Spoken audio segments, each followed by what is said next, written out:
Baik Bapak Ibu sekalian, saudara-saudara, Shalom, saudara-saudara. Apa kabar? Saya terus berharap Bapak Ibu tetap dalam keadaan sehat dan terus diberkati oleh Tuhan. Amin. Kesempatan ini kita akan mendengarkan kesaksian dari seorang pemuda Muslim asal Aceh, ya, yang mana ia tamat dari sekolah Madrasah Aliyah. Ia lalu kemudian dijamah oleh Tuhan dan menerima Kristus sebagai Tuhan dan Juru Selamat. Kita bersyukur saudara-saudara bahwa semakin banyak orang-orang dari Aceh, ya, Muslim Aceh, yang mana Aceh itu sering disebut-sebut sebagai Serambi Mekah, percaya Yesus sebagai Tuhan dan Juru Selamat. Dan tentunya kita berharap, kita berdoa agar Aceh ini semakin banyak jiwa-jiwa yang diselamatkan. Karena kita mengimani Bapak Ibu Saudara-saudara bahwa orang-orang Kristen itu orang-orang yang terima Yesus sebagai Tuhan dan Juru Selamat itu adalah orang-orang yang sudah diselamatkan oleh Tuhan. Kita dengarkan kesaksiannya berikut ini, saudara-saudara. Berasal dari Aceh, asli suku Aceh, dan kebetulan saya lulusan Madrasah Aliyah di tahun 2015 juga. Puji Tuhan, sekarang saya sudah terima Yesus sebagai Tuhan dan Juru Selamat dalam hidup saya. Itu berawal dari story di tahun 2017. Di tahun 2017 itu ketika saya merantau ke Jakarta, beberapa bulan di Jakarta itu banyak banget problem yang memang yang saya dapetin ketika itu. Banyak banget problem. Dan setelah itu saya tinggal di salah satu apartemen di daerah Jakarta Selatan. Ketika itu memang problem lagi benar-benar menumpuk banget dari semua persoalan pekerjaan, teman, belum lagi masalah keluarga yang memang selalu ditimpa-timpa terus gitu. Finansial banyak banget waktu ketika itu lagi guncang-guncangnya masalah dalam kehidupan gitu. Sampai akhirnya nggak ada satupun yang mau bantu gitu waktu itu. Sampai akhirnya bener-bener udah putus asa, udah bener-bener nggak ada harapan lagi lah dalam hidup. Itu udah mikir seperti itu. Sampai pas malamnya itu, tengah malam itu, sampai itu dalam pas tengah malam itu udah bener-bener kayak, oh ya udahlah, mau apa lagi gitu. Sampai rencana mau bunuh diri waktu itu, mau loncat dari apartemen di tempat saya tinggal waktu itu. Itu pas ketika mau loncat itu bener-bener di situ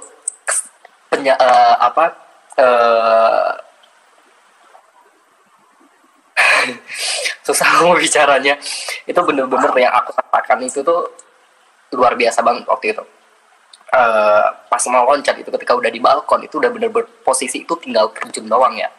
Itu yang saya dengar, itu yang saya rasakan, nggak pernah terlupakan sampai sekarang. Itu suara begitu lembut, begitu halus gitu, mengucapkan kata jangan 3 kali, jangan gitu. Di situ bener-bener bingung gitu, ini apa sih, bener atau enggak gitu, antara nyata dan enggak. Tapi itu kayak suara itu bener-bener nyata gitu, tapi nggak tahu di mana suaranya itu. Sampai kebingungan, sampai akhirnya itu udah pasrah, duduk di balkon, nangis di situ, masih nangis gitu. Berusaha gimana caranya bisa menenangin diri gitu, nggak bisa gitu, belum lagi kebayang dengan suara itu. Akhirnya saya masuk ke dalam lagi, saya coba sholat tahajud di situ. Dan posisinya ketika saya mau bunuh diri itu bener-bener posisinya saya udah kayak bener-bener udah pasrah, udah bener-bener kayak udahlah, nggak ada Tuhan gitu. Kalau memang Tuhan ada, pasti Tuhan menyelamatkan gitu. Posisinya di situ udah bener-bener pasrah, udah bener-bener percaya sama Tuhan lagi gitu. Sampai akhirnya saya bawa sholat tahajud.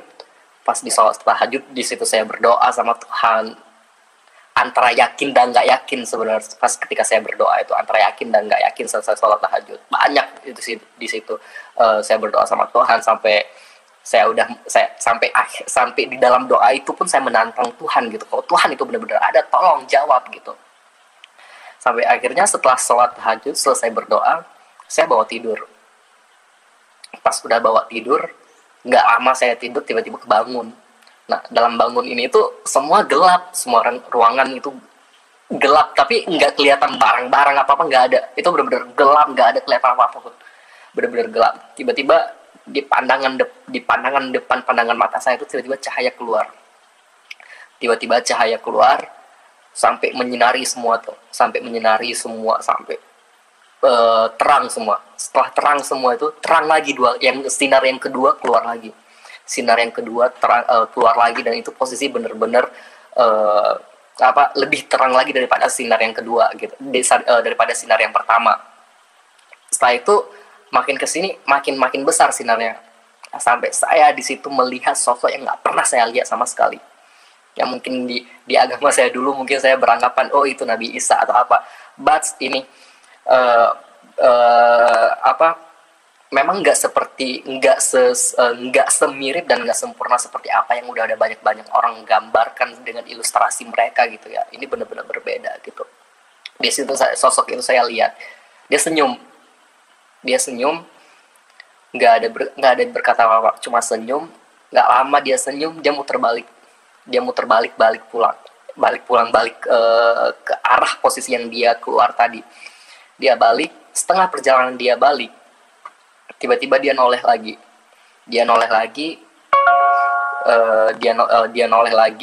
Habis itu dia senyum. Setelah dia noleh, dia senyum lagi ke saya gitu. Pas dia senyum itu, saya di situ penuh dengan kebingungan ya, antara nyata dan enggak gitu. Sampai akhirnya setelah itu ya udah hilang gitu. Pas udah hilang gitu, tiba-tiba bangun pagi gitu.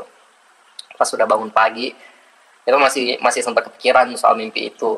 Sampai saya cari tahu itu berapa lama itu saya nyari tahu tentang mimpi itu ke teman sosial media dan lain. Sampai akhirnya itu kejadiannya itu di 2017 Oktober itu dari masalah-masalah yang saya ini sebelum ketemu sama mimpi itu.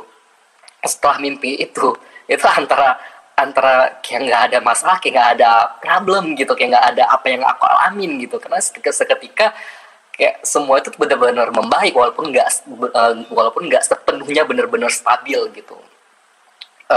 Dalam prosesnya itu saya dapat kerjaan lagi, dalam prosesnya itu kayak seiring berjalannya waktu sampai itu di awal 2018 saya ketemu salah satu teman kenalan saya ketemu sama dia.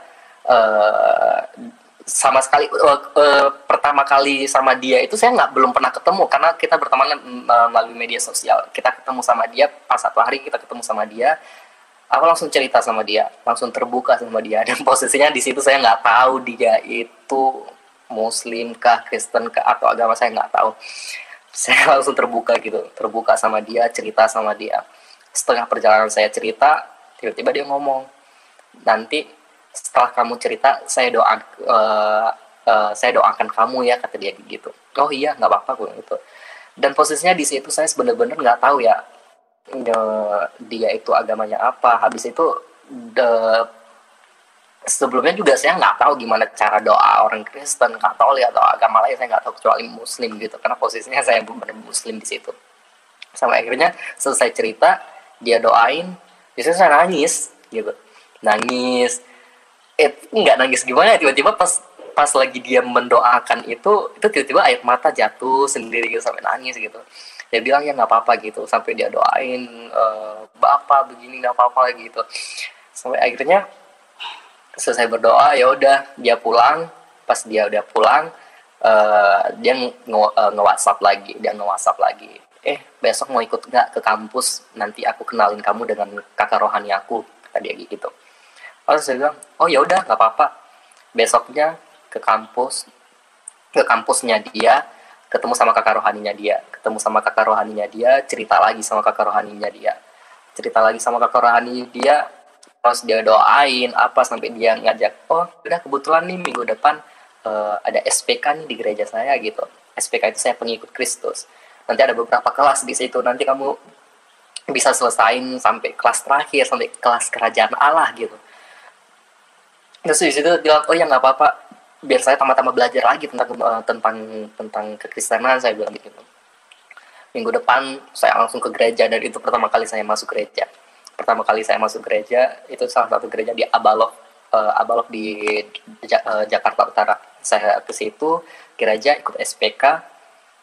Dan nggak lama, belum kelar saya ikut SPK, akhirnya saya dapat kerjaan di Bali. Akhirnya saya mengharuskan saya ke Bali gitu. Dan itu berapa hari sebelum pasca, sebelum pasca di 2018, saya ke Bali.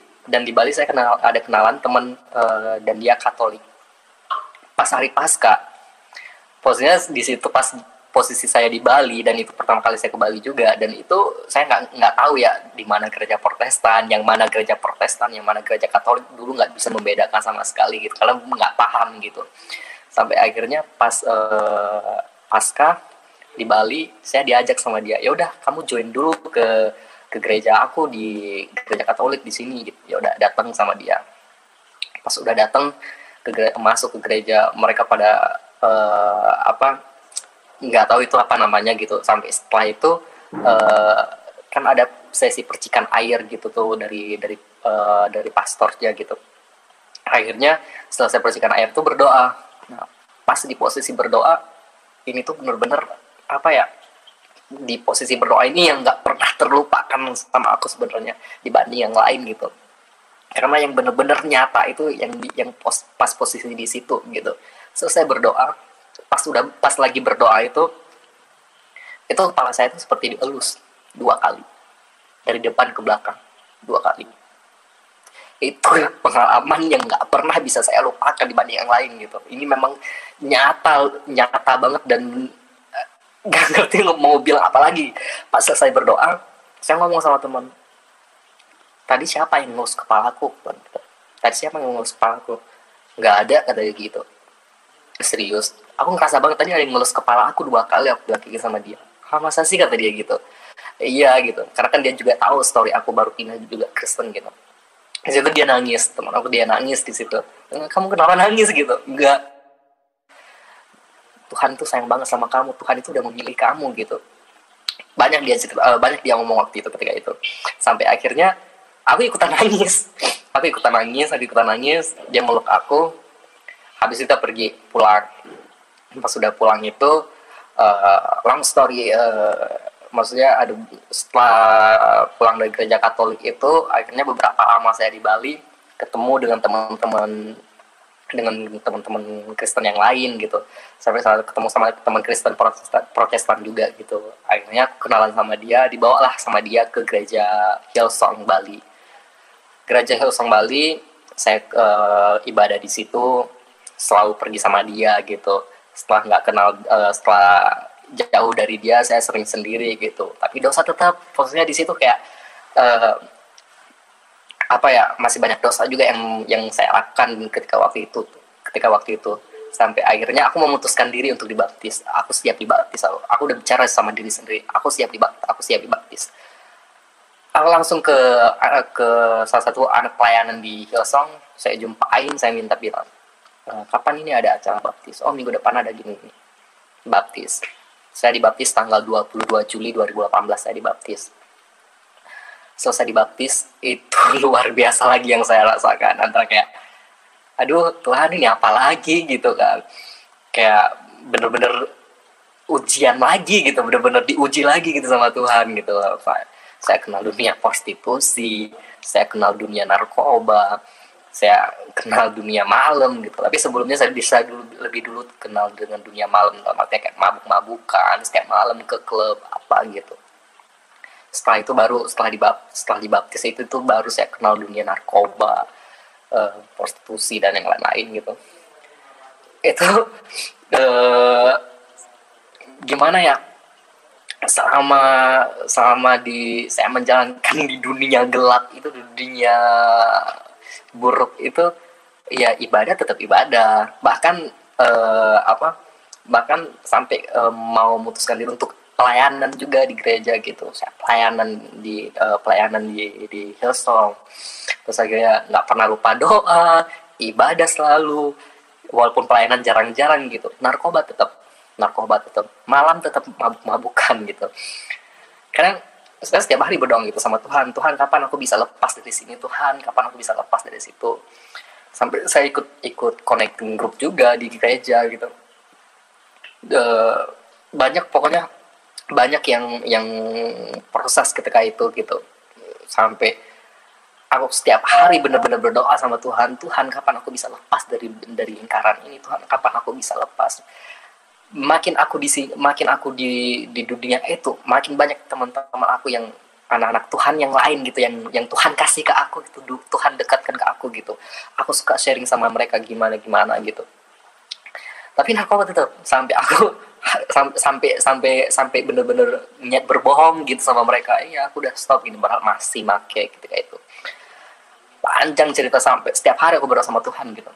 Setelah dari situ, pas kejadian untuk lepas narkoba itu, aku benar-benar lepas narkoba itu di tahun 2020, di bulan 1 itu aku benar-benar lepas narkoba di 2001. Lepas dalam hal itu lepas dari narkoba dan dari lingkaran teman-teman prostitusi yang lain. Di situ aku benar-benar mungkin aku beranggapan di situ, oh Tuhan udah menjawab doa aku, walaupun bukan dengan cara indah gitu. Kita ada satu rumah itu, kita tinggal bertiga. Akhirnya di situ kita berantem. Aku berantem dengan mereka berdua. Sampai akhirnya aku pergi dari rumah itu. Aku pergi dari rumah itu nggak ada duit 1.000 pun yang aku bawa. Nggak ada duit yang 1.000 pun aku bawa gitu. Bahkan aku difitnah sama mereka ketika itu. Aku nggak bawa duit 1.000 pun. Puji Tuhan, ada satu orang yang baru aku kenal, dia nyelamatin aku. Aku tinggal sama dia, aku disuruh tinggal tempat dia, aku dikasih makan sama dia, itu dari bulan 1. Dari bulan 1 akhir sampai bulan 4 kemarin. Dan ketika aku diselamatin sama dia itu, ya tetap aja narkoba. Malah lebih parah lagi ketika itu. Yang biasanya kita seminggu bisa berapa kali, 2-3 kali, ketika aku tinggal sama ini orang, setiap hari gitu. Nggak pagi ke pagi malah gitu, pagi ke pagi. Aku mikir, Tuhan, aku berterima kasih banget gitu udah nyelamatin aku gitu, ada orang yang nyelamatin aku. Tapi gimana ini juga sama aja gitu. Aku pengen lepas dari semuanya gitu. Aku berpikiran seperti itu gitu. Sampai akhirnya di bulan 4 saya memutuskan. Saya lupa, saya waktu itu masih ada sisa 1 kalung.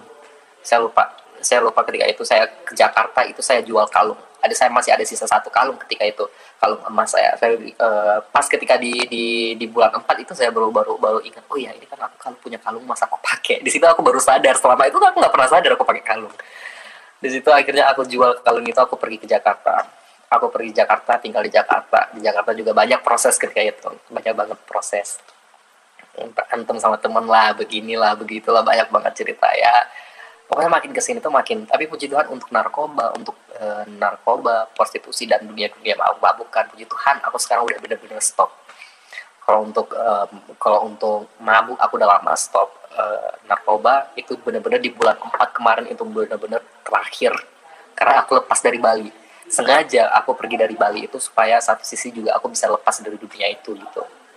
Setelah aku di Jakarta ya aku lepas semua gitu, prostitusi, narkoba, mabuk-mabukan, alkohol udah nggak mau kenal itu lagi gitu sekarang mah. Dan sekarang benar-benar fokus ke Tuhan gitu.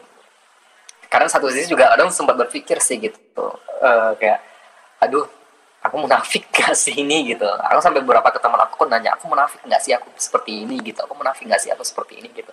Bahkan sampai detik ini pun aku masih ada dosa gitu, walaupun gak separah yang seperti dulu gitu. Cuma ya gimana ya, kadang sempat berpikir di situ. Cuma ya satu sisi pikiran positif menjawab juga gitu. No, aku pantas kok di hadapan Tuhan, aku layak kok di hadapan Tuhan. No, walaupun masa lalu aku kotor banget, masa lalu aku buruk banget, Tuhan masih terima aku kok. Buktinya sekarang aku masih bisa berjalan di jalannya Tuhan gitu. Banyak orang yang masih support aku, yang masih ngerangkul aku untuk bisa lebih fokus lagi di jalan Tuhan gitu. Cukup sekarang, aku sekarang sudah benar-benar berpikir, oh udah waktunya bagi aku untuk mengenal dunia-dunia yang nggak penting itu. Udah cukup bagi aku untuk tertawa di dunia-dunia yang nggak jelas itu gitu.